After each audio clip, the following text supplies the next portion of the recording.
Thank you so much for joining us. This is the second webinar of the China Trained African Professional Series. My name is Pamela Ajor-Karslake, and I'm going to be the co-moderator of this session together with Florentine, Ajor, and Asari. I'm going to introduce the panelists for today, and based off the order that I introduce the panelists, you can also give short remarks before we get officially started. So for today's panelists, we have Nazia Ibrahim, who is a lecturer at the University of Development Studies, Ghana. We have Dr. Glenn Kwabnajima, who is Director of Engineering, Research and Project Management, Africa Environmental Sanitation Consult. He's also a lecturer at the Department of Mechanical Engineering at the Accra Technical University. Our final panelist is Telephorus Chigwenembe, who is a public relations officer with the Tobacco Commission in Malawi.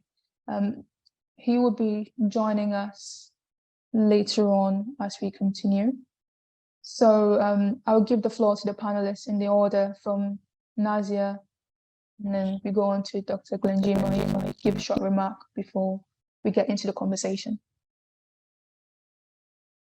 Right, so I'm very glad to be part of the second webinar series for the Ghanaian trained professionals in China to share our experience based on our training and how it's also helping to contribute to the development of Ghana. So I'm very glad to be here for this very session. Thank you. Thank you. Over to you, Nazia. Can we have your short comments before we get into the conversation? Okay, so for me, I think this platform has been a long time coming, and I'm really happy that we started something like this. Like, it was really exciting for me because Florentine can testify that I've been saying that we should do something productive, you know, with a lot of us in Ghana. We are all in different spaces.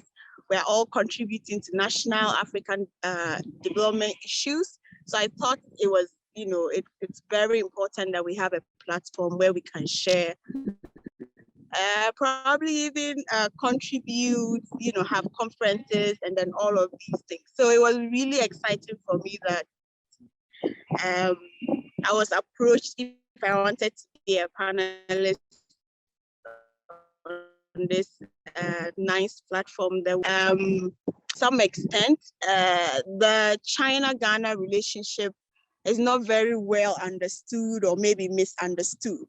So I think some of these conversations will help build the relationship, get it to be better, get people to understand maybe the angle of China and where Ghana comes in. So it's really nice that I'm on and part of this second series that we are holding. So thank you for having me. Thank you. Thank you so much.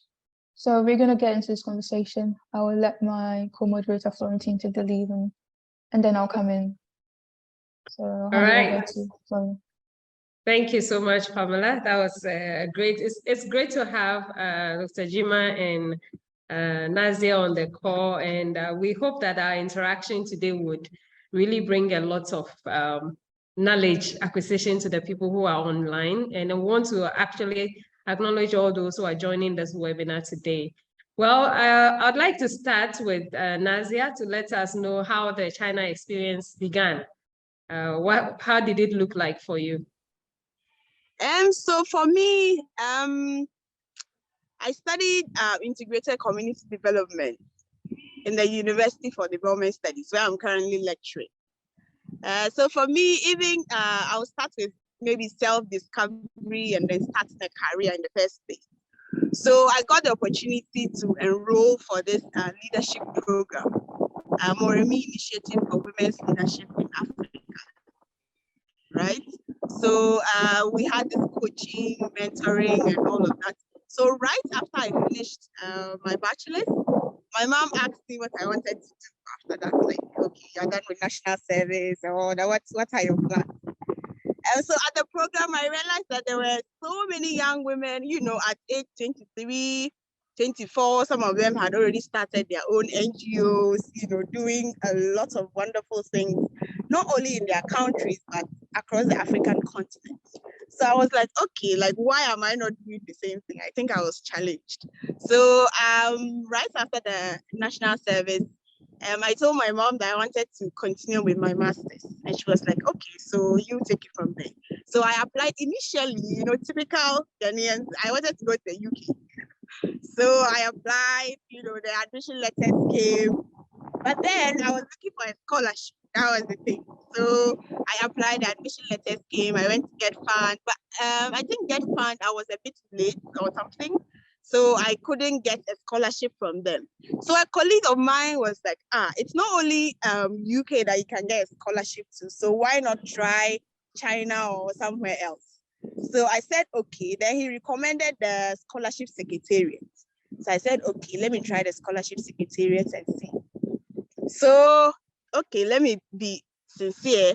So typical Ghanaian thing, I asked somebody who knows, you know, someone at the scholarship secretariat, and I was told that one of my aunties that she knew, I think the director at the time or something. So I called her, auntie, I have admission letters, blah, blah, blah. I want a scholarship. And then she was like, okay, you let me talk to the guy and then we see. So we went, spoke to the guy, and he said, oh, you are too late because most of the scholarships have already been processed. But the one available is for China.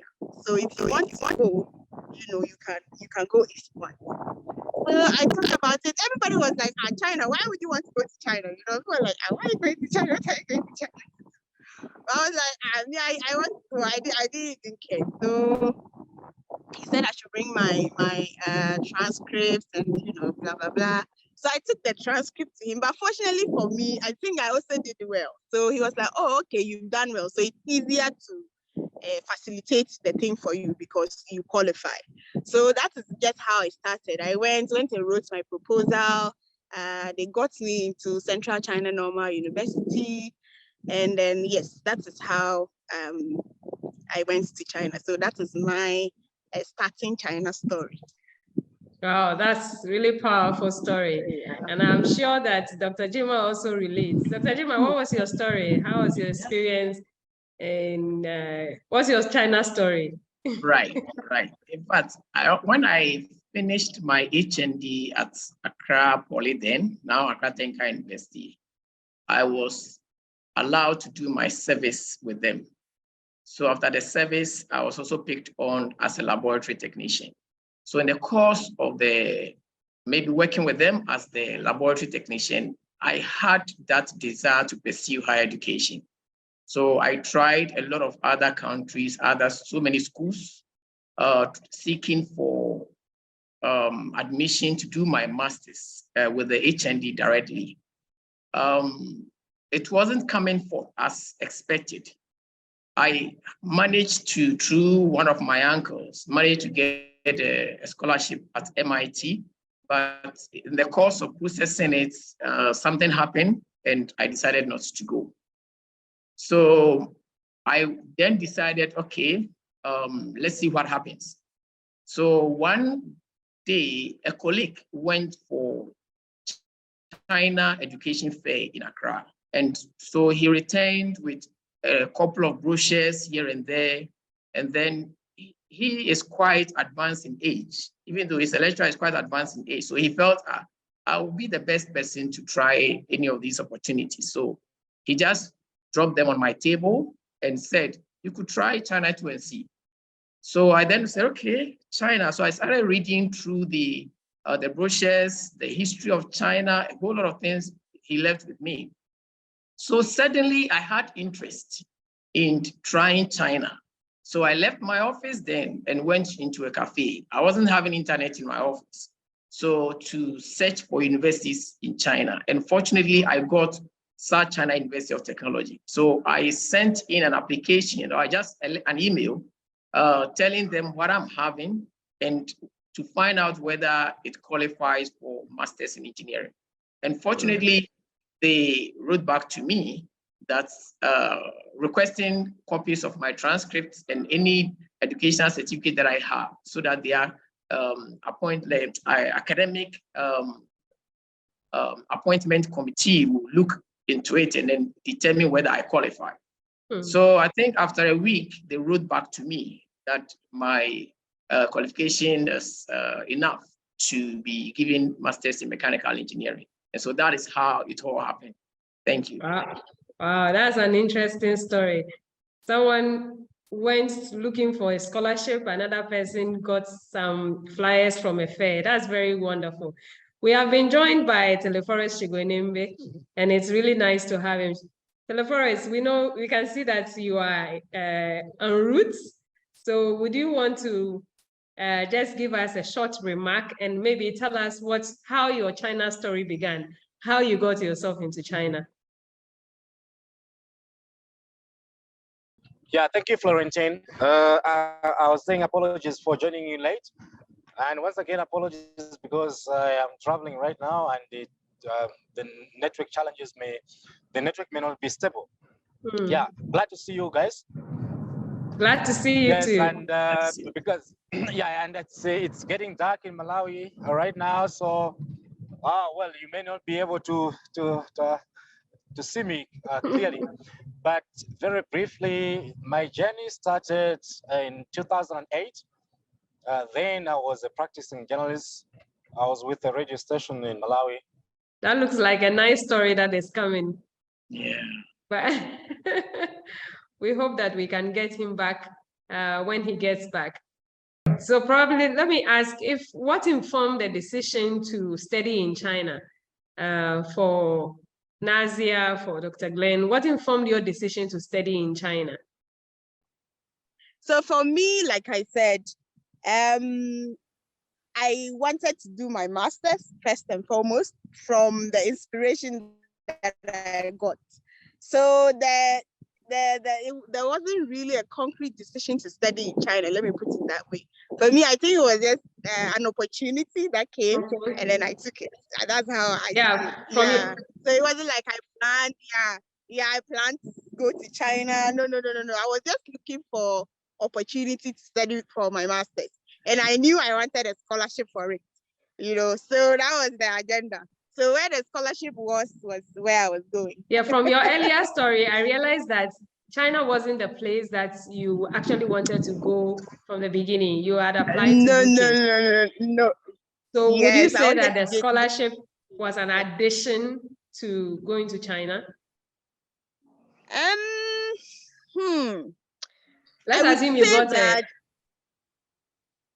Would you have gone to China if you had gotten an admission without a scholarship?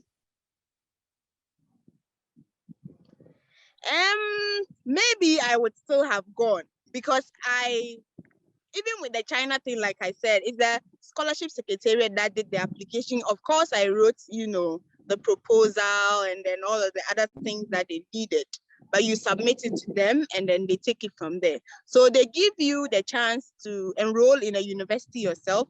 So I could have brought, like what Dr. Jima did, I could have brought my own admission letter and then they facilitate it for you. But you also have the option of letting them apply to the school directly.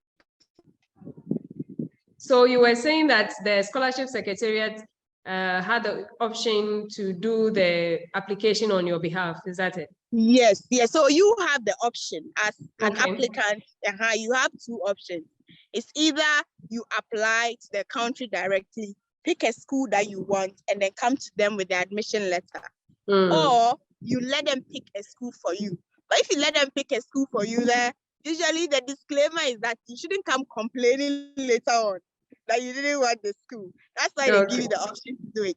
Yeah, but I went with, they're picking the school for me. So they picked the school and all of that. And then I just followed through with the documentation that they needed, the proposal and all of those other things. And then, That's so great. I think, so after everything went through, they called us, those of us who had been shortlisted and whatnot, they called us, told us that your admission letters are ready, your scholarship papers and all that. but then you had to pay for your own ticket to China. Mm. So China doesn't pay for your flight tickets over there. So you find your way there, and then now you can start schooling and all those things. So I think after all of that, we had the opportunity to meet the first lady. At the time, I think it was Mrs. Lodina, or it's Miss. No, it's Mrs. Lodina Mahama. Yeah, she was the first lady at the time. So those of us who had gone through, I think we were meant to meet her. And then, yeah, after that, you take your own, yes, after you've been given the opportunity, then you have to start applying for your visa and then whatnot. So frankly speaking, I think that the only time the scholarship secretariat helps is with the application and then, the paperwork. But after that, you have to go get your visa, go through all of the processes yourself. And then, take it from there, get your ticket, and then make sure you get to China before classes start. That's So interesting. The story. Yeah. That's a great story. Dr. So Jima, sorry, Pam, you can go. I want to ask a follow-up question. Yes. So Nazia, if the scholarship secretariat hadn't applied to China, like to a China school, would you have applied to a China school? I would have, because in all sincerity, as I said, I think that one of the problems we have in Ghanaian universities is that we don't give career counseling, right? Like most students come out, they don't know what they want to do. There's like you probably didn't even have an internship. So if your parents or you don't have a family that supports you to have a clear direction on what you want, most of the time you come out and then you don't know what you are even about or what you are doing. So, like I said, the most important moment was the leadership program that I went for. That actually gave me the sense of direction that I needed. So my targets actually were the US, UK, and then somewhere else, like I said. So I was just told that, okay, you can get scholarship in so many places. But what I knew was that UK was like the number one, because that's where I knew people. I had cousins there. And I think Ghana, we are schooling most Ghanaians. If you do a survey, schooling, if not now, most Ghanaians would have gone to the UK. Like most Ghanaians want to go to the UK. I think that's just something. I don't know, maybe we can change it. But if you put top 3 countries that Ghanaians want to go to, maybe the trend is changing now. UK will probably be like 90% or 95%. And I think it is because of the relationship we have with them.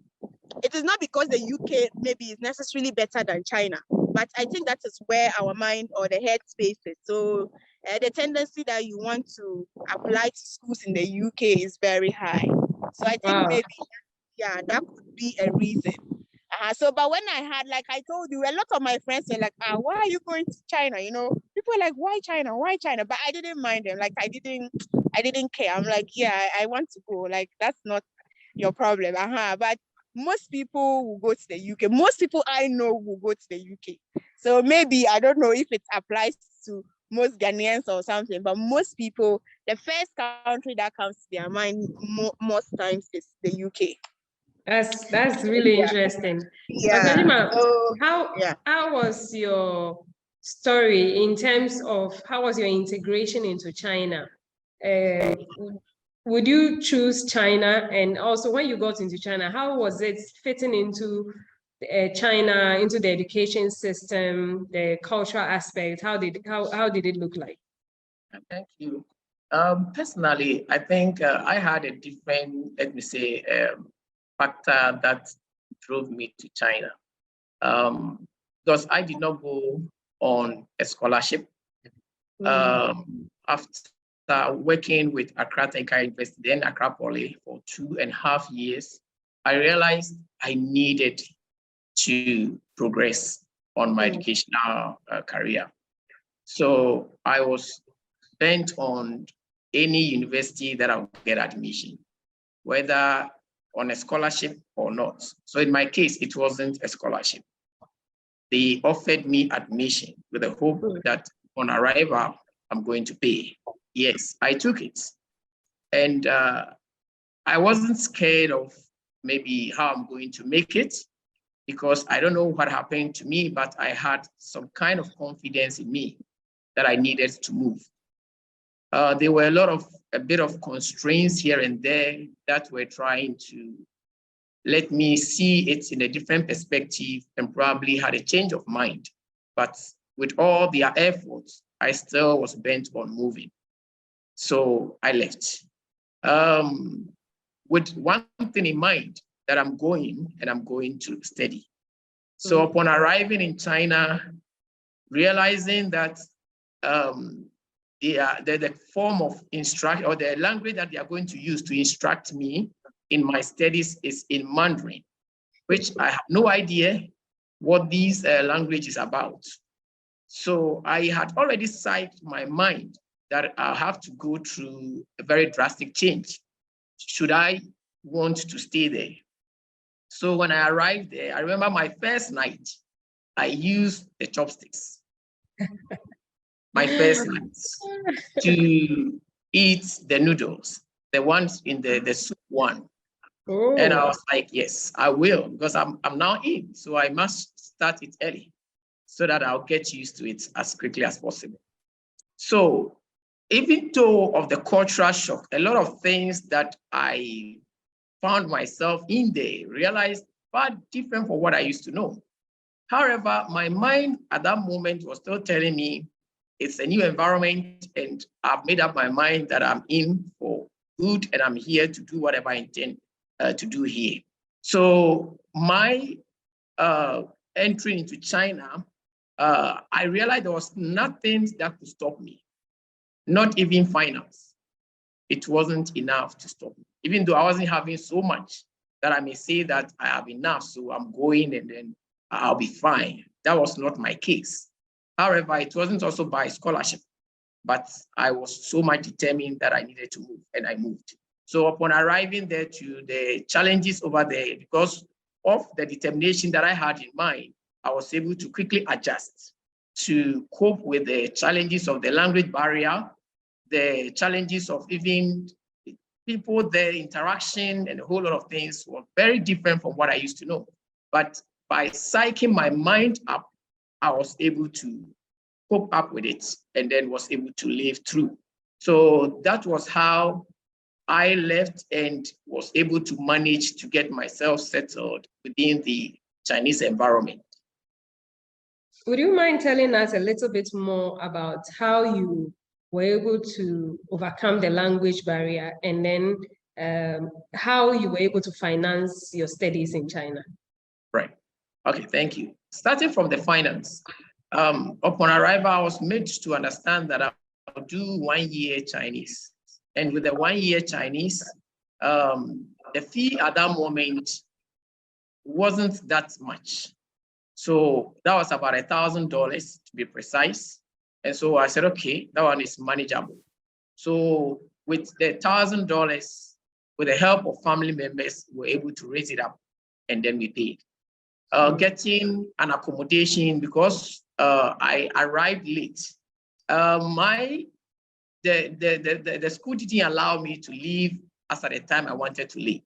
Because when I had my visa, the policy of the school, I should have notified them not less than a month for them to get somebody to replace me before leaving.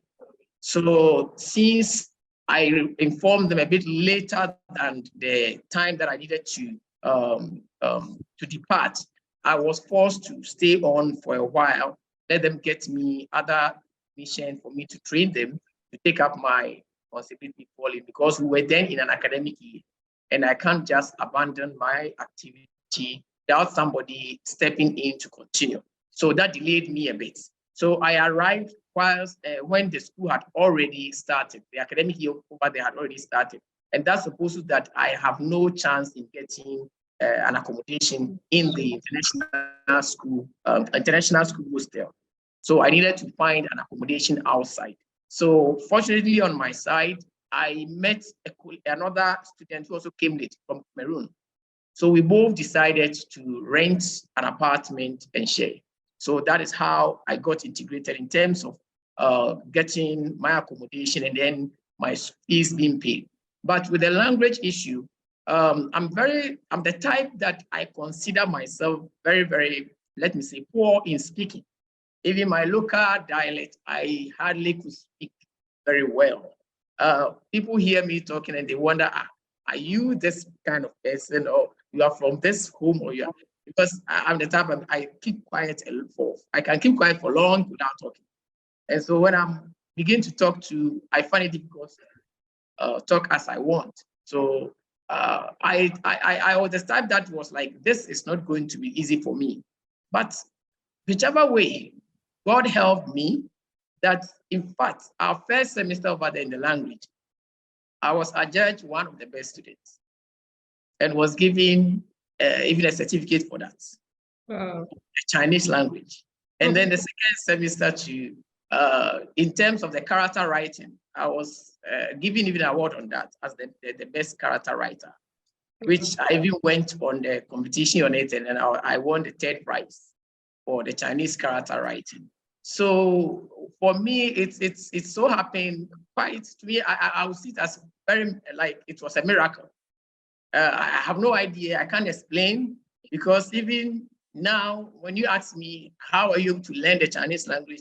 All that I say is that I just don't know, but I just got into it. And then whichever way, I got to understand, I've got to write, and I've got to read. So, and that also helped me.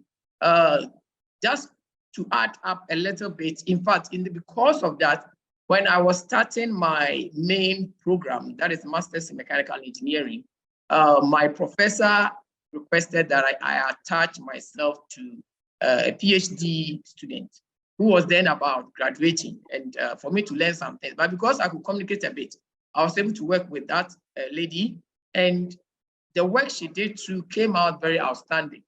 And then she even won an award from the Chinese government for the work she did. And that also means that the team, which I was part of the team, were also awarded. And so in my school, I quickly came up, like, people got to know me quickly because of that association with the PhD lady who was then about graduating, and then the good work that she did. So it made me moving forward much more easier. So that was some of the things that happened, and it gave me a bit of comfort in settling down and getting integrated into the whole system that I found myself. Yeah, that's a very interesting story. Pamela, I don't know if you have any follow-up question you want to ask before I ask the panelists my next question. No, I'm good. You can go. Okay, so I want to ask Nazia and Doc, what when you look at the education experience you had in China, was that what you were anticipating? Was that what you were looking forward to? Or it's something totally different from what maybe Nazia can start and then. Yeah. Okay, so for me, I think Doc has, a different story from mine.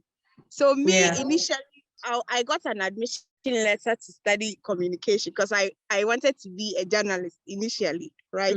So I applied to study communication. So the admission letter came that I could study communication in English. So lo and behold, I get to my school, and then they tell me that the communication is not studied in English, but rather in Chinese. And my scholarship was for 2 years. So I was so confused, and bothered. So I went to the international office, and then I complained to them.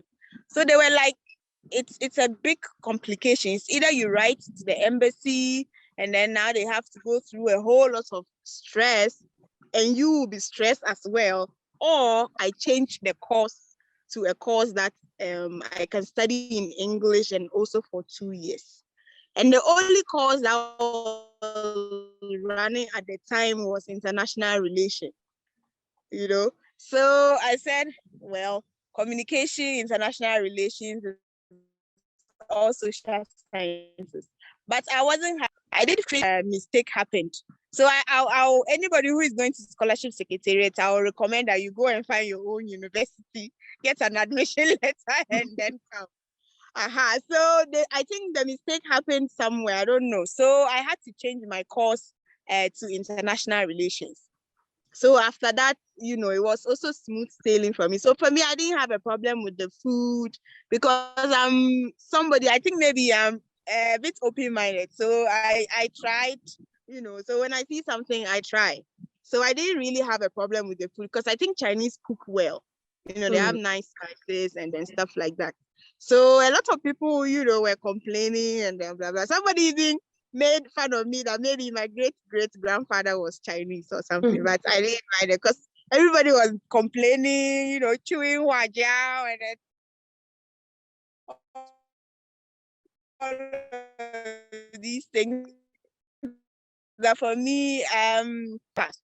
But I'll keep doing the training. Like we were encouraged to, volunteer, learn how to volunteer, engage your community, blah, blah, blah. So immediately I set foot in there. I went to the international office and I asked them like what I could do.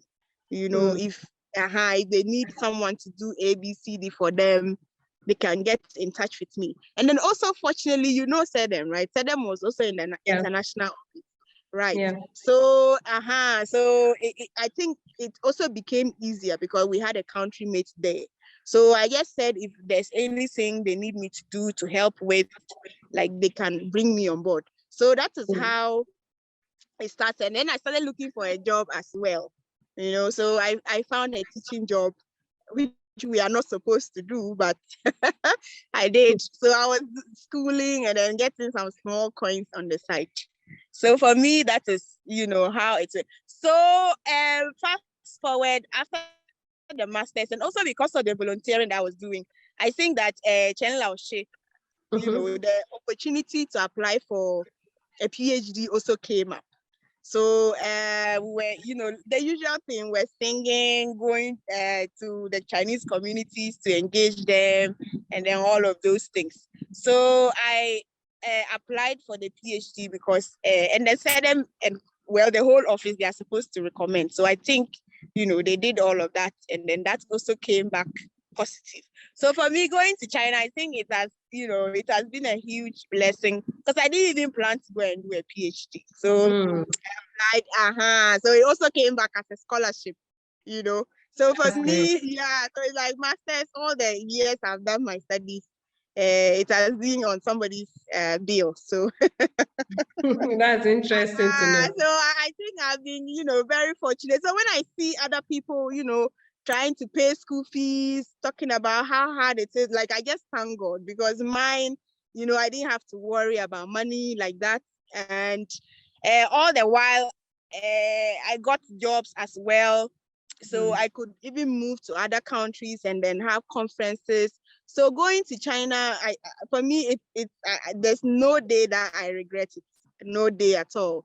And I think that anywhere you go is that, I think it's just, if you have a sense of direction and you put in effort, just put in effort and then see what comes back to you. So for me, that is just the story there. Yeah. Okay. Pam, you want to ask something? Yes, I do have a few follow-up questions. So, Nazia, you mentioned that you changed the course that you actually applied to do because of the language. Yeah. Were you given the opportunity to study the language at least in your first year, and then you could probably progress into that course if you had a good level? And also, since you mentioned that you studied, I mean, you got a job there and you studied to do your PhD.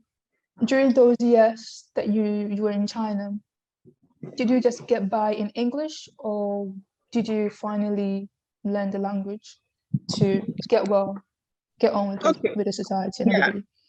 Okay, so let me answer the first question. So the reason why I actually changed the course was because the scholarship was for 2 years. And if I was to take the course in communication, it would have been 3 years. Do you get it? So the scholarship didn't cover the 1 year language that I had to do. So I just didn't want the stress. So it's either, so they suggested I have to write to the embassy or I have to pay for the 1 year language myself, which I was like, my head space was not in going to pay for anything. So, and then going through the stress of now having to call Ghana and then telling the embassy this, blah, blah, blah. So that was my first option. So the first option was pay for the 1 year language and then enroll for the 2 year scholarship, right, with the communication. Or write to your embassy, tell them that this is the issue and then they should get the Chinese government to rectify it. Or I changed the course to a 2 year English speaking course. And I picked the easier option. So I decided to change it to the international relations because it wasn't also bad as well. So I said, well, why not? So I changed it to that and then continue. So but Mr. Dog had I think maybe mentoring from the Chinese because maybe he studied engineering. I think that China is good for the engineering, business, IT, maybe everything but studying political science and then international relations. Because of course, the Chinese government doesn't really encourage people to write about the political system and then all of those things.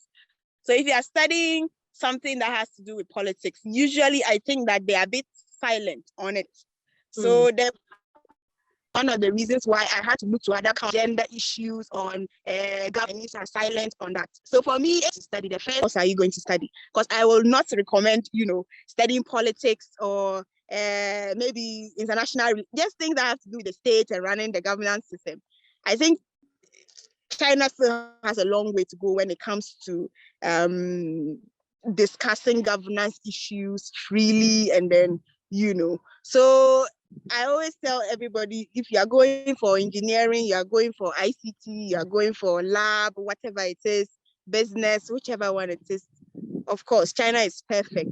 Like you can go there, but if it's politics, it's better to go to another country that you can sap into the political system and then, have discussions without all of these things hanging around. So maybe, I don't know, Pam, did I answer all the questions or I left some out? Yes, I was also, you left one of them out. I was asking if you immersed into learning the language in the end, because you stayed there for a long period of time. Yes. So I was frankly speaking, that was the number one advice I got from a lot of Ghanaians, like study the language, like that is your strength, right? So because of that, when I went, I wanted to study the 1 year language, like I said, but I didn't want to pay for it. That was just the problem. So eventually my way of learning it was through the public Chinese classes. My school usually, they organize public Chinese, so you can go for it. It's not as intensive as the 1 year Chinese, the study of the 1 year Chinese, but the public Chinese classes. And plus, because I was teaching, I had to learn Chinese to teach the kids, right? So yeah, it did help eventually with my speaking of the language and even writing it and all of that. So yeah, so eventually, so I was studying public Chinese and then I was engaging Chinese communities and I was teaching as well. So all of those instances provided me with the opportunity to learn Chinese and about the culture and all of that. That's so great. yeah, I did eventually learn how to speak Chinese. Yeah. So Doc, how about you? What was the education expectation like? And how did you get yourself immersed into the education system? Was it what you expected? And also, what are the other factors that actually helped you really establish yourself in that area? Right. Thank you very much. In fact, my expectation in studying in China was highly exceeded.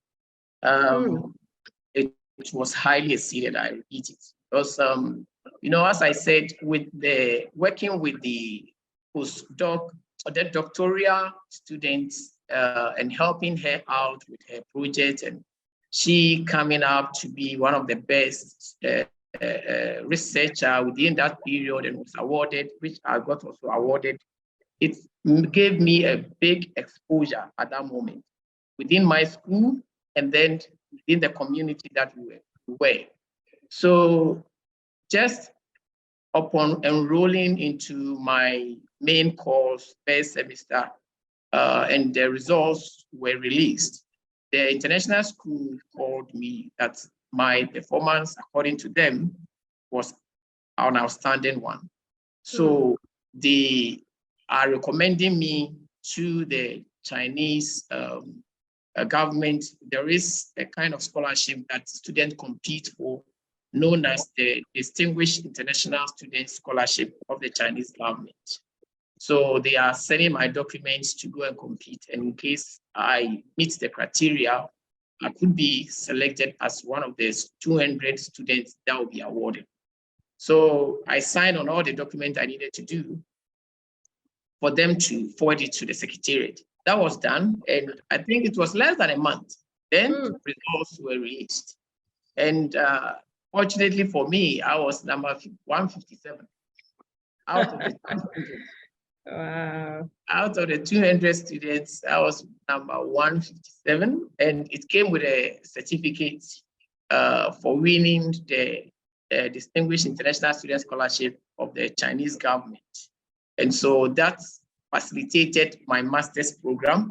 And by that too, it's paid all my lab expenses, everything that got to do with my education, my personal life insurance, so many things, covered everything, and giving me monthly stipend as well.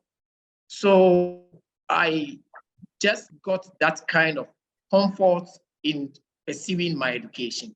Now, when it comes to the issue of the main course, was it what I wanted, was what I was given? I may say yes.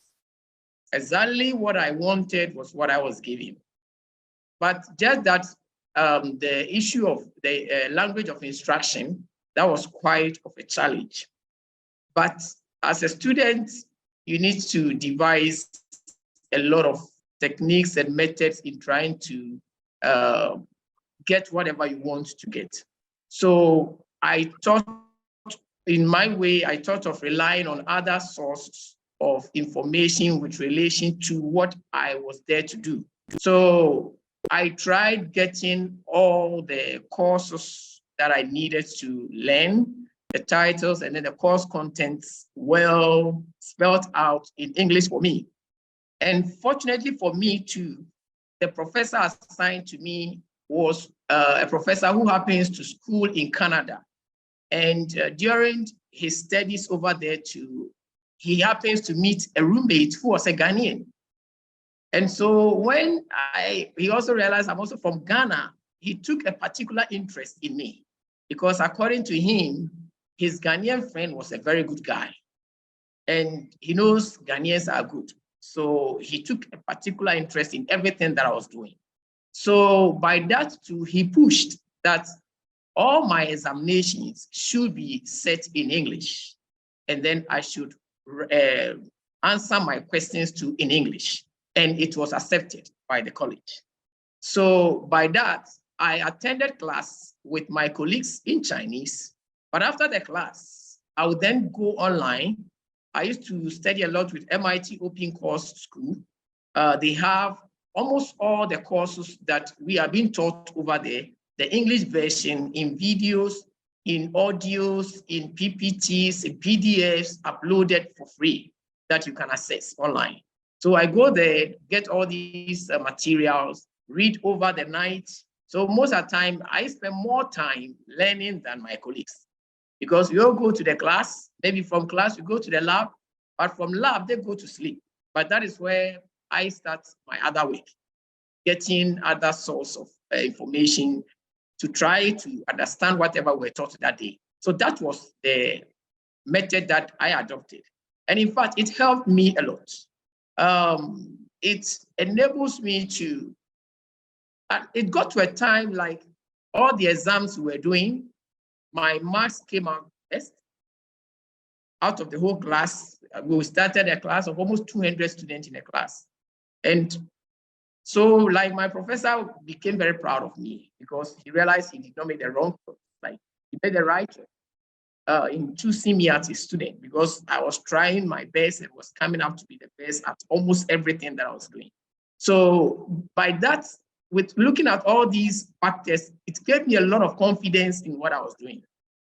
That other thing that I also tried avoiding was that, looking at my background and where I am coming from, I knew my foundation. I knew I was weak in terms of programming. And in engineering without programming too is it's a very difficult thing. So most of the things that I was doing I was trying my best to limit the volume of programming activities, because I didn't get a good background whilst undertaking my HND in Ghana. But then you meeting up as a master's student over there, they expect that you should know this, you should know that, you should have been able to program this, you should have been able to program that, and so forth and so on. And my colleagues were hands-on those things, and I find it easy doing it. But I also felt, no, that is not my style. I have not been trained on that. So let me see the areas that I can comfortably build myself up and then be able to defend it at any point in time. So that was how I made myself a bit distinct from what they were doing as compared to what I was doing. And to be sincere, because that was my strength, I was able to do well. I did so well that my first travel was to Japan out of the work that I was able to do. And the Japan Society of Mechanical Engineers, when they got to hear of it, they requested that I come to do a presentation in Hiroshima for them to see the work that I've done. And one professor too from Oakland University, who came for a tour in China, one of the technological universities, and happened to visit our school as well. The school thought no, my work should be the one that should be presented to him. So I was asked to do a presentation on my work to him. And after the presentation was he's giving me an offer at Oakland University after my master's to come and do a PhD there. So all because what I did too wasn't anything. So to me, it wasn't so much outstanding but to them, it was very unique. If you look at the trend all others were going and the trend that I decided to go by, it came out to be a different one. And so all people were just interested. So in fact, all these little things gave me a lot of confidence and comfort for me to know that I was on course. And to also add up that there was so many, let's say, in terms of facility, there were so many facilities to help me do whatever that I needed to do. There was no point in time that in terms of trying to do laboratory analysis, I was caught up or was no facility to help me or no funds. That was out of the question, because my professor also put me on different projects and was giving me monthly stipend on being on those projects at the same time as well. So it was quite an environment that to me, it's of no regret. It was a great blessing to me, and it has made me who I am now. And so being in China, to be sincere, has been a great blessing, more than I even ever expected. Oh, those are some great stories. So Pam, over to you. Thank you so much, Glenn. So far you've touched on both your journeys, how it started from Ghana into China, your integration into the society there, what you went through in the education system. Now I would want us to move to coming back home. A lot of people go outside to study, and they end up most times trying to find opportunities out there. But you're back in your various countries and you're working in different sectors. What informed your journey? Why didn't you stay in China or somewhere else, neighboring countries, to find opportunities there? Why did you come back to Ghana? What informed that decision to coming back here to get a job? Thank you very much. Yeah. Okay, then let me take it for this time. Okay. At my master's, as I said, there were a lot of things that happened, and it gave me a lot of exposure. That really beats my mind. So just about finishing 1 year to my graduation, the International Student Office approached me that they wanted to extend my scholarship so that I can do doctoral as well. But that wasn't my plan. At that moment, I turned it down. Told them I'm not ready for it. So I just wanted to finish and come back home because I wanted to come back home. So they said, okay, I have 1 year to take that decision. Anytime I change my mind, I can come back. And then I left. So when I finished my master's, I had then planned returning home. I shipped everything of mine only for my wife to come up again by telling me, hey, am I sure I'm taking the right decision? Because this is an opportunity that people out there are looking for. And you have not gone asking for it, but they've asked you to take it up. Why don't you just endure for a while again? And then the 3 years for your tutorial will be over very soon, and then we go home. At that very moment, it made a lot of sense to me. And so I said, okay, if only you also not complain, then I'll take it. Then I went to the office. I told the professor over there that I'm ready for the postdoctoral. So they just brought me a form to sign, and then I did.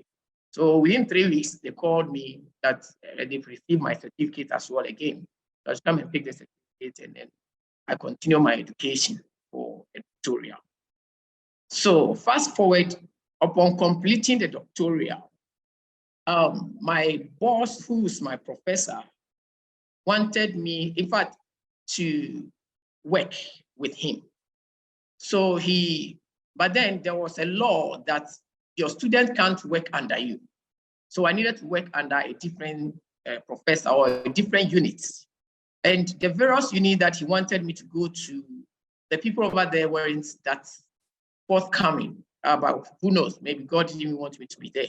So the long and short is that I got an offer with the Guangdong University of Technology. That is within the same province, but that is I was in South China University of Technology. So I moved to a Guangdong University of Technology as a postdoctoral research fellow. So I was given that offer for 2 years, subject to renewal after the expiration. So I worked with Guangdong University of Technology for 2 years, but whilst pursuing my PhD and working with the Guangdong University, I then had been introduced to a lot of companies in Ghana. So they were calling on me frequently on consulting issues, particularly in engineering.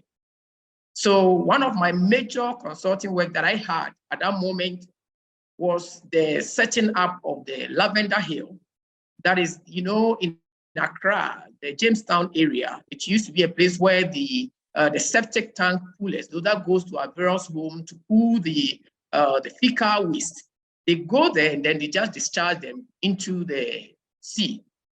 And so the place wasn't an interesting place to talk about.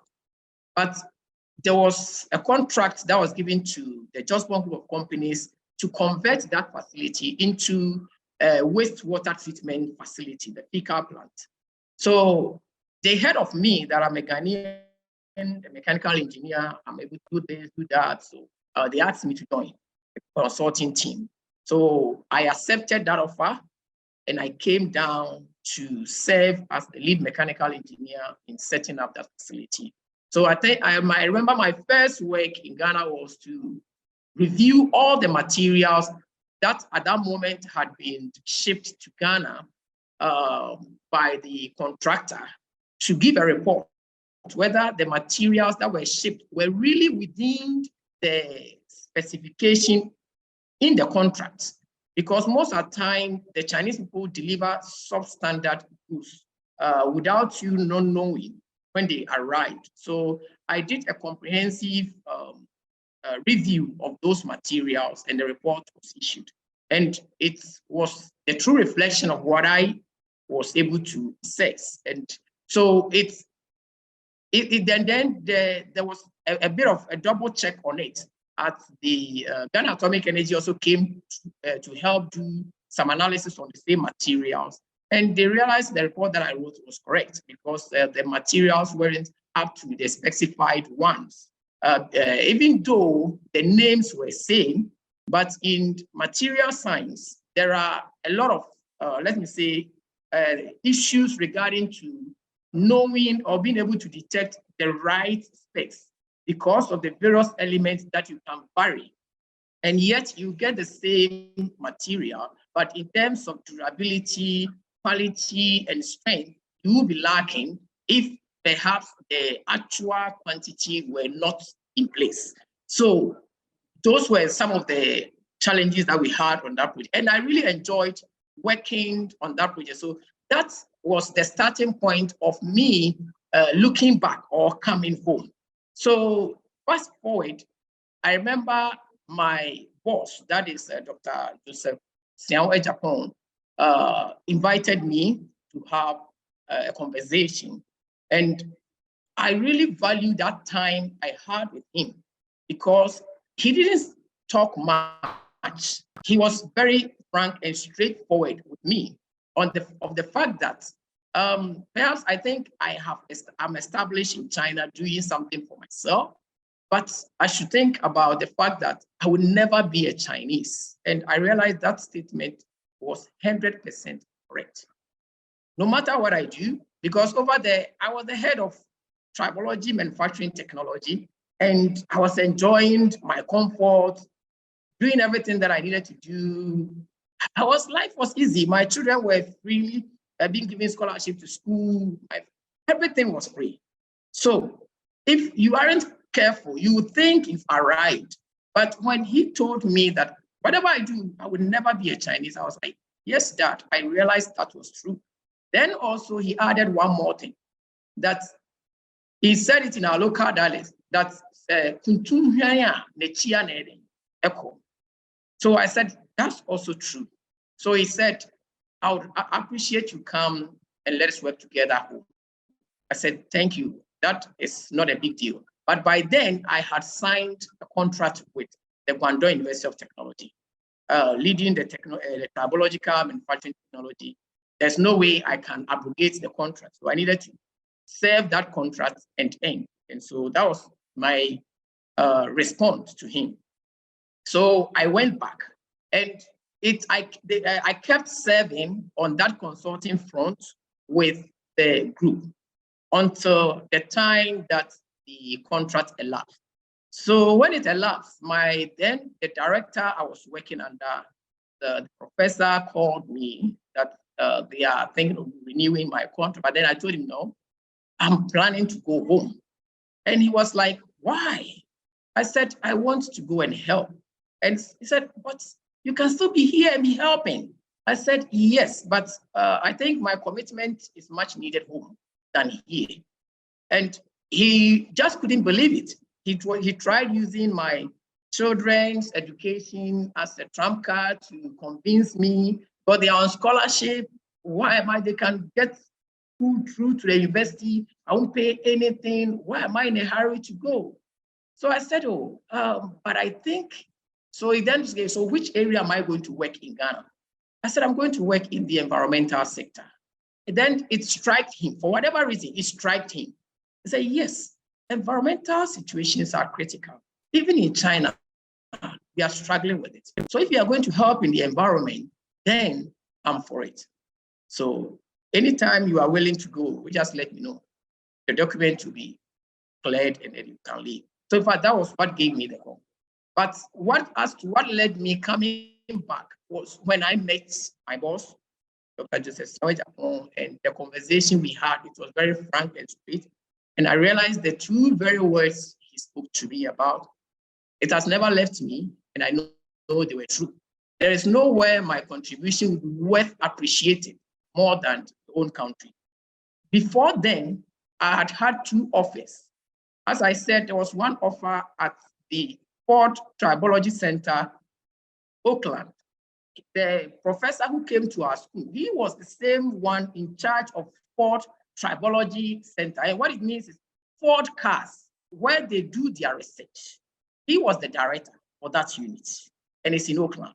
And so the offer was like, if I come to the Oakland University, I'll be working with him too in the Ford Tribology Center.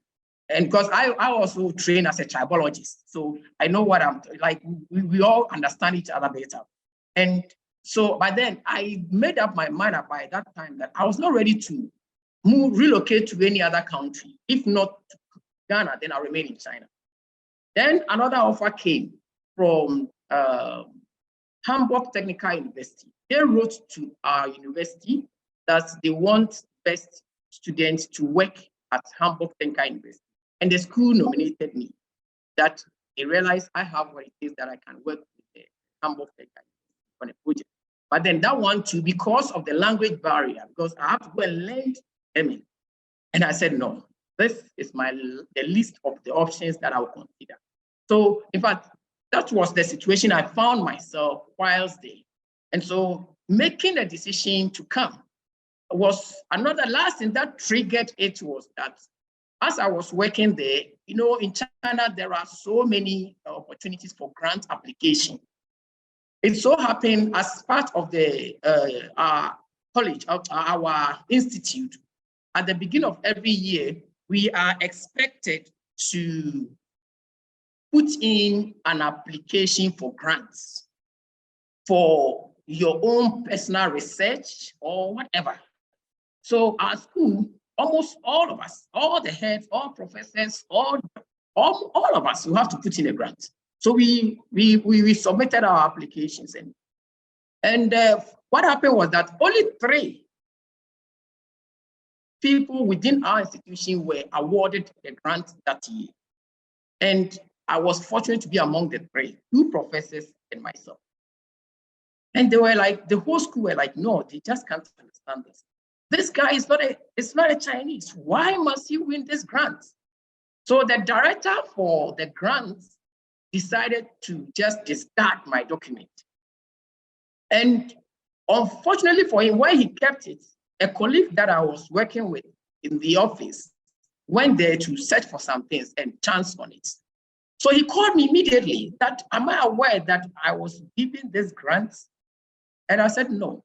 He said, come to this office and tell the person. He says, I said, he saw my document, so I should give it to him. So I got there, and the man turned out insulting me even. That I'm a black, why should I have to win this money? Hold on. Over there, I just started weeping. Just because of my color. I felt so discriminated. And right there, I got home and I told my wife, I think it's time for us to. They don't need us they don't need us here anymore. So all these things were issues that happened that led to, for me, making a decision to come home. So that is what happened. Thank you, Glenn. Nazia, did you have similar experiences or reasons as to what brought you back to Ghana? So for Glenn, I think Glenn, like I said, his Chinese experience because of his field of study is quite different from mine. For me, like I said, discussing political issues in China, even going on projects and blah, blah, blah. It's a sensitive area. So for me, I didn't really have that. I felt my professors were a bit laid back. You know, they didn't want to talk about Tiananmen Square issue. They didn't want to talk about, you know, all of these things that were surrounding the political system in China and all of that. So for studying politics or international relations in China, like I said, I wouldn't even recommend it for somebody. But like I said, my experience was not bad. So because of that, I figured that I had to rely on other countries to supplement the knowledge and the experiences that I was getting. So I applied for a United Nations conference, Commission on the Status of Women. And then I got accepted. I think I was given a 5-year diplomatic visa to come to the US as and when the conference, you know, was happening. So that I used that as an opportunity to supplement the knowledge, you know, that I felt I was not getting in the political science department in my school. So for me, I also used to go, and also because I needed to supplement my stipend, I was working on the side. I think I already mentioned that. So working enabled me to be able to travel as and when I wanted without having to get a grant or, because that wasn't even made available by my department or anybody. So I realized that I had to figure that out myself. And at a point, I was even working 3 jobs, alongside learning so that I could get enough money to travel for all of these experiences, for the exposure. And then, because I also realized that I didn't do a lot of work in Ghana. I just traveled immediately after my national service. And I knew very well that if I came back to Ghana, which was the plan eventually, I would need to put something on my CV. So that was part of building my CV, not having it in China, I had to go to, other places. But I also figured out in the process of teaching Chinese, interacting with their communities, that China is good for Chinese. That was my philosophy eventually, that China is good for Chinese. If you are not, I wouldn't add any, other things that my experiences that were not good or whatever. I'm just going to leave it at China is good for Chinese. I also figured that out. So after my thesis defense for my PhD, my professors were like, "Oh, do you want to work with Chinese?" Because I think they really liked it. They asked me if I wanted to work with Chinese, so I wanted to extend. I said no. At that point, I had already done 6 years over there and I was tired. And I had figured out that China is good for Chinese. So I wanted to come home. And going to the US also, that wasn't also an option for me because I realized that they had a lot of poverty and then even issues with the Black communities there. And I think because of the history of the Black communities there, there was a lot of bitterness, like trying to fight the system, which I wasn't ready for. So I thought the US too wasn't an option for me because I was like, okay, which country and its problems do I want to inherit? That was my question to myself. Do I want to go to the US and deal with Black Lives Matter or, those kind of things? Or I wanted to stay in China and deal with not being Chinese, and no, I just decided that Ghana is good for Ghanaians. And once I'm a Ghanaian, why not? Like, just come home and then see what you can set up here. And plus, I think that Africa is not so bad. We are a community as well. Human beings, we have similar struggles and then similar challenges. So I just figured that if I come home, I'm doing 3 jobs like I'm doing in China. Yeah, it shouldn't be so bad. So so eventually I was tired of staying out. So I just decided that I'll come to Ghana. For me, yeah, that was it. And studying politics, I figured that Ghana could push me more than any other country. That also came from the fact that I attended the UN meetings and I realized that anybody that was part of the United Nations was representing a country, So will China put you for their UN meetings? That's a huge no. Will America do it? Because I'm not American. Maybe I can be American eventually because maybe they give me the opportunity more than China. But no, I figured that with what I had studied, it would be faster for me to grow in Ghana than any country that I wasn't born in. So I decided to come to Ghana. So for me, that was the reason. Right. So is it fair to assume that you came to Ghana because you feel like you'd be more accepted in Ghana because you're from Ghana than anywhere else? Yes. I feel I'll be more accepted, and secondly, because of what I studied. Like I said, Glenn, he is into engineering and blah, blah, blah. And China gives room for people who are into the sciences to grow than people who are into politics. Right.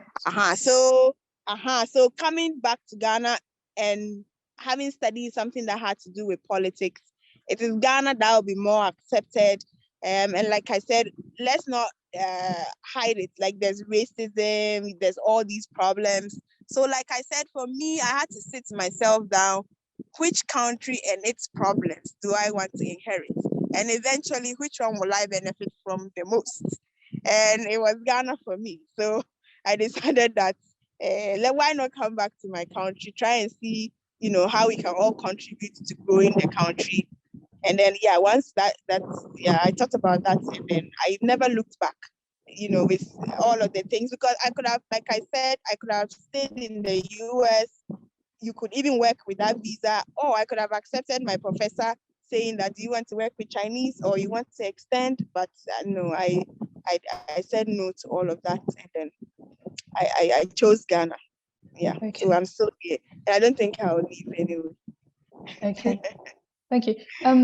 From what you both said earlier, China wasn't really the first country that came to mind on choosing a place to study, but that's where you ended up anyway.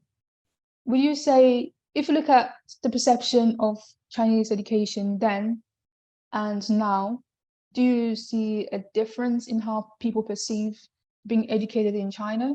And do you also think that you studying in China and coming back here, getting into the job market, has put you in an advantage in any way? Nazia, you can start us off, and then we go over to Glenn. Okay. Perception. That is one of the challenges. I remember when I came back first, I was having a discussion with a couple of family members, and then we were talking about some people, some of them have been in the US for long and blah blah blah. So they were like, "Oh, you shouldn't talk to her. She's going to tell the Chinese government." I'm like, okay, what does that even mean? What kind of comments is that? So I realized that the global perception that people had about China was transferred to me. So people think that there are so many offices I went to, they were like, oh, she might probably have Chinese attributes, like you like cutting corners. They say it like a joke, but it wasn't funny, like they don't look at the positive side, like, they are hardworking, they do this, they do that. They just want the negative aspects of it. So I did have a lot of that. I remember even I applied to the Ministry of Foreign Affairs. When I came first, I did an internship with them. Like, I was waiting for them to have an opening so that I would join them, but I didn't want to sit home. So I was working with them on the side. I sent my CV. I remember the director for the economics bureau. She was like, remove all the Chinese things that you've done. And that was my experience, because I left Ghana immediately after my national service, So I've done all these things with China, blah, blah, blah, with Wuhan. Like, we did a lot because I was very, very active. So she's like, remove this. We had internship with students from Hong Kong, Taiwan. Then she told me bluntly to my face that all these Chinese things you put in there plainly like that, nobody will look at your CV, So I was like, okay, if I had done these things in America or somewhere else, the perception or the reaction to the CV would have been different. So it did get me to understand that, like, the global perception, whether good or bad, of a country that you studied in does affect you when you come back.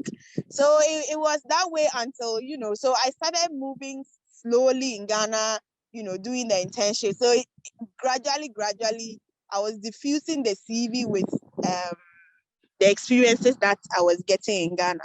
So most of the Chinese things, I took off and I started replacing them with Ghanaian or Western experiences.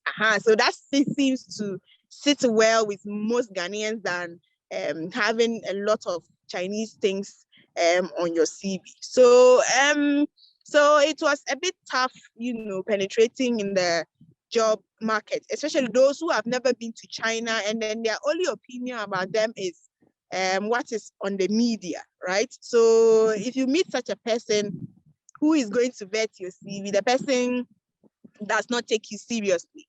like, oh, these Chinese are trying to colonize Africa, all of these stories that are out there. So I realized that they were transferring those negative perceptions about China to me.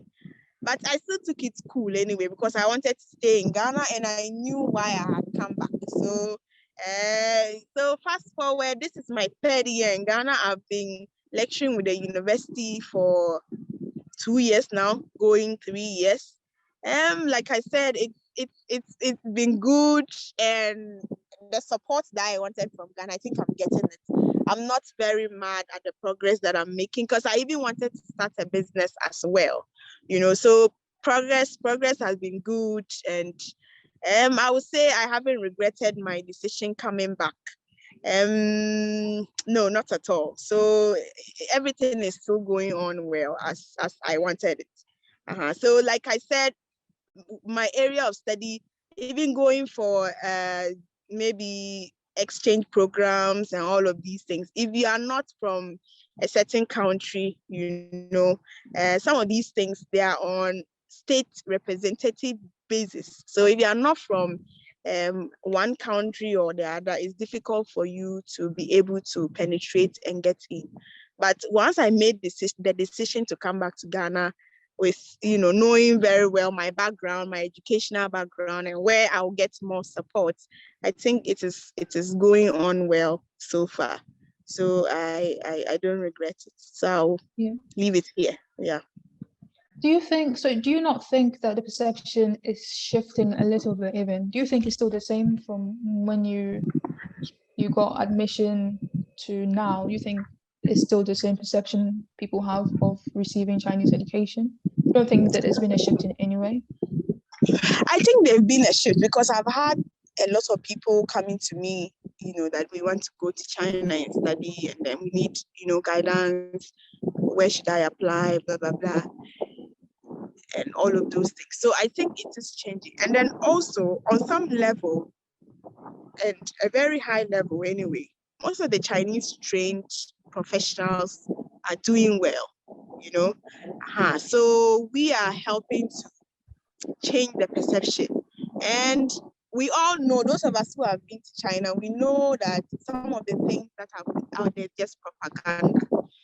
And people buy into it because they've never been to China. I think China is one of those countries that maybe it can be like Russia. If you don't go there, you wouldn't know the actual truth, because they are silent on a lot of things, and people just make up all these things that they think are the reality, or tell the story for them sometimes. And then they are just focusing on the economic potential of the country. So that is actually what China puts out there. Okay, we want to grow, in terms of finance, in terms of economics, in terms of manufacturing. But the other things that they need to speak against, I think China usually is silent on it. For instance, this Aisha thing, sometimes people are like, oh, Chinese want to colonize Ghana, blah, blah, blah. Then I just tell them that if not only this Aisha Huan, which other person is Chinese that has gotten into trouble? I don't even know the Chinese population in Ghana and how huge it is, for all of the bad propaganda to be out there about it. And I did my thesis on infrastructure exchange between China and Ghana, skills and infrastructure. And then I realized that China is silent, but they are doing a lot, especially for Ghana. We have a lot of exchanges, not only even the scholarships, the solar systems, building, a whole lot, the Wire Hospital, a whole lot that China, is doing, but they are silent on it. So it is changing, because maybe some of the professionals, once the Ghanaians meet you and they realize that, oh, this person is doing well, you've been trained by China, they tend to, but as to whether they'll be sincere enough to come out and be positive about China is a big problem in Ghana. Ghanaians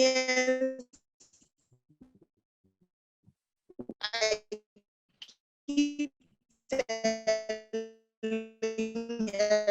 everybody can complain. Instead of fighting, and you realize that we've come a long way. If Chinese who are maybe come, I think on a personal level, I think it should be business, it should be negotiation.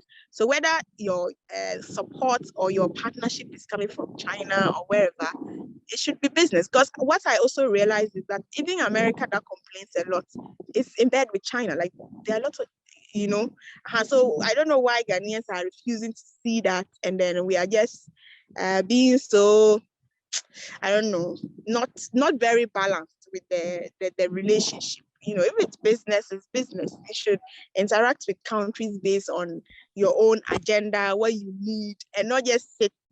Because when I did my thesis, can you believe that the Ministry of Foreign Affairs, the Ministry of Finance, they don't even have a database to update on projects that China brings. When I was looking for information, I had to get somebody at the Ministry of Foreign Affairs to go to the Chinese embassy to get information for me. So it was just a whole mess on the side of the Ghanaians.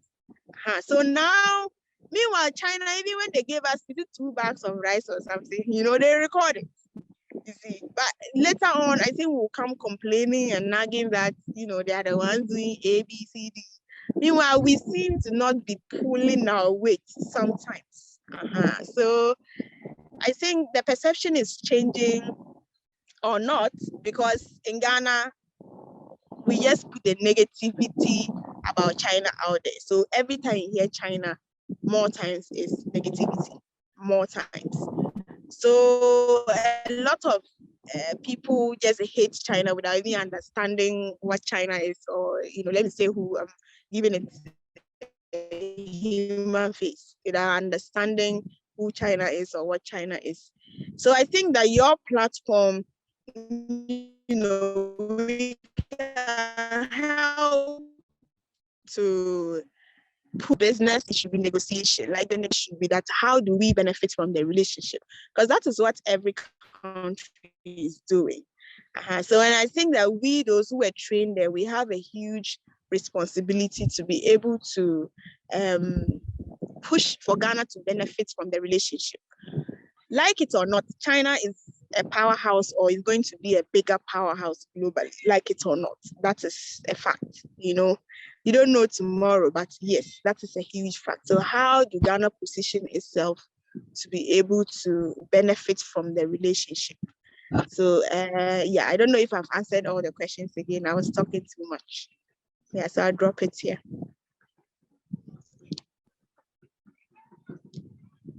Pam, we can't hear you. No. Yeah, we can hear you now. Okay, I was saying that we're running out of time. So my last question will go to Glenn, and then we'll go over to the audience if you have any questions to ask the panelists. So my question to Glenn is, what have you learned in your China journey? What would you do differently in the training in China? What would you do differently? And what advice would you have for students that want to return to the various countries after the education? Since you've been there and done that, what advice would you give to other African students looking to coming back to settle? Yeah. My going to China had been a great eye-opener for me. It was something that I can say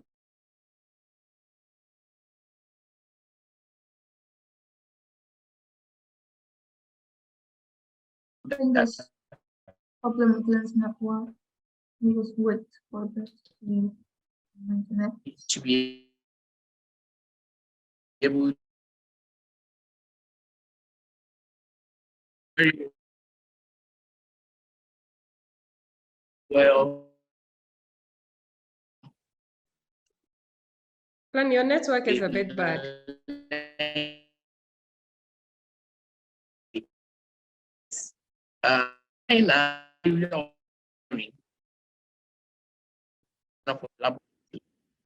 Hi Glenn, we lost you for quite a bit. Can you start with your sentence? I should start. Oh, all right. Okay. So what I was saying is, my experience in China, I must say, is an experience that I've never regretted, because it gave me the opportunity for me to have the hands-on training.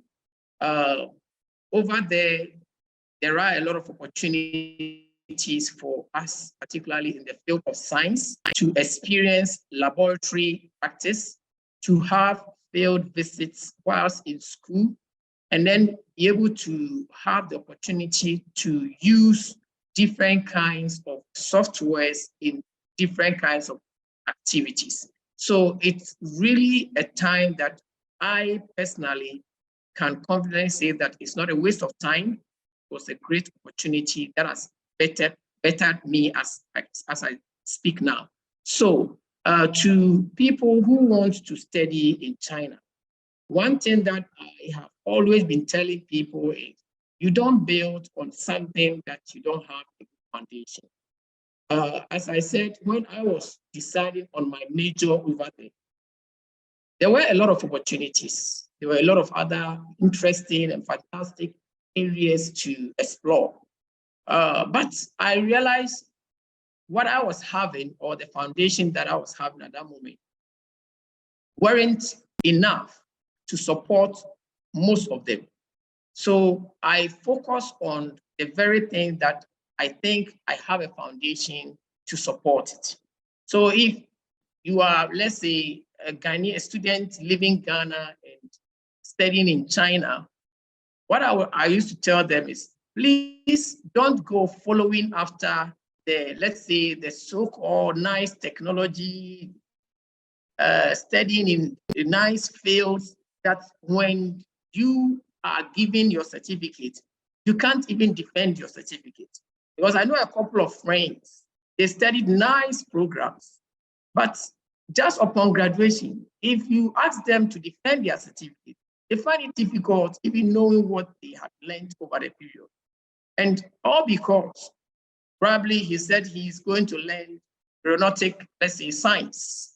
And aeronautic science sounds nice for learning. It's not a bad thing to learn. But if you don't have the foundation to sustain that theory, to demonstrate your knowledge, to be able to prove to people that you've undergone this training, and for that matter, you can handle issues with regard to those areas, then I will plead that you rather focus on the very things that you can confidently defend, confidently prove to people that you were trained on it. So that is one thing that I will leave with the people that are aspiring to go and study in China.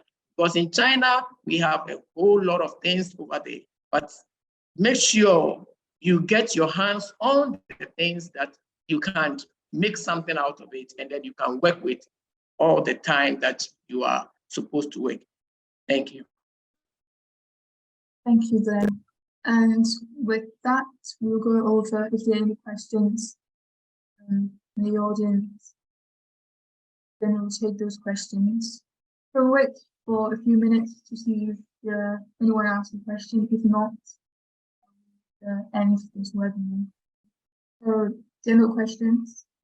I would want to thank all of you for your time, and this has been really informative. This has been very productive, and we're so happy that you took some time. Your voice keeps going up and down.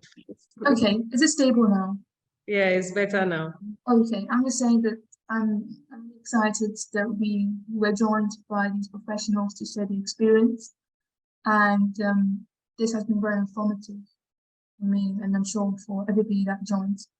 And we're really happy with Quentin and I. We're happy to be doing this, just to put the knowledge out there about people's experiences in China and what to expect, and how the two countries to work together in this particular aspect. So thank you to everybody that joined as well. And our next session is in June. I hope that you can make some time to join us then. So thank you, everybody. Thank you. Thank you. Thank you, Dr. Glenn. Thank you, Dr. Nazia. See you all. Bye. Bye. Bye-bye.